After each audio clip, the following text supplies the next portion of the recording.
നമുക്ക് തലേന്ന് കിടക്കുമ്പോൾ അറിയില്ല പിറ്റേന്ന് രാവിലെ എണീക്കുമെന്നുള്ളത്. സോ നമുക്കൊരു ദിവസം കൂടി ഈ ഒരു ഭൂമിയിൽ തരുമ്പോൾ നമ്മൾ ആദ്യം ദൈവത്തിനോട് നന്ദി പറയണം.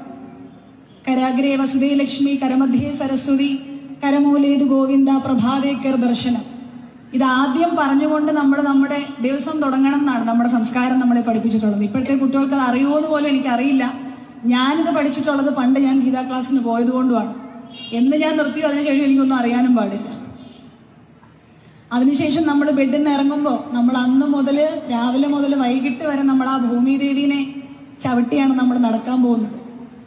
സോ നമ്മൾ അഡ്വാൻസ്ഡ് ആയിട്ട് ഭൂമിദേവിയോട് സോറി പറയും, ക്ഷമ പറയും. സമുദ്രവസനേ ദേവി പർവ്വതസ്ഥന മണ്ഡലേ വിഷ്ണുപത്നി നമസ്തുഭ്യം പാദസ്പർശം ക്ഷമസ്വം. രാവിലെ മുതൽ ഞാൻ വൈകിട്ട് വരെ ചവിട്ടാൻ പോവാണ്, ക്ഷമിച്ചേക്കണേ. ഇതൊക്കെ എവിടെയാണ് നമ്മളെ പഠിപ്പിക്കുക? ഏത് സംസ്കാരത്തിലാണ് നമ്മൾ കേട്ടിട്ടുള്ളത്? സന്ധ്യാനാമം ചൊല്ലുന്നത് ആരുടെ വീട്ടിൽ ചൊല്ലും? ഇപ്പോൾ സീരിയലിന്റെ സൗണ്ടാണ് എല്ലാം നമ്മൾ വീട്ടിൽ നിന്ന് കേൾക്കുന്നത്. കണ്ടോ, എന്റർടൈൻമെന്റ് ആയിക്കോട്ടെ, ഞാനും ടി വി ജീവിക്കുന്ന ആളാണ്. എന്നിരുന്നാൽ പോലും ഏറ്റവും ബെസ്റ്റ് ആയിട്ടുള്ള മെഡിറ്റേഷനാണ് സന്ധ്യാനാമം.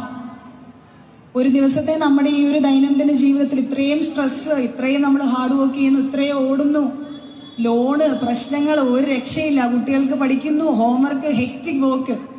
അതിൻ്റെ ഇടയ്ക്ക് അരമണിക്കൂർ നമ്മൾ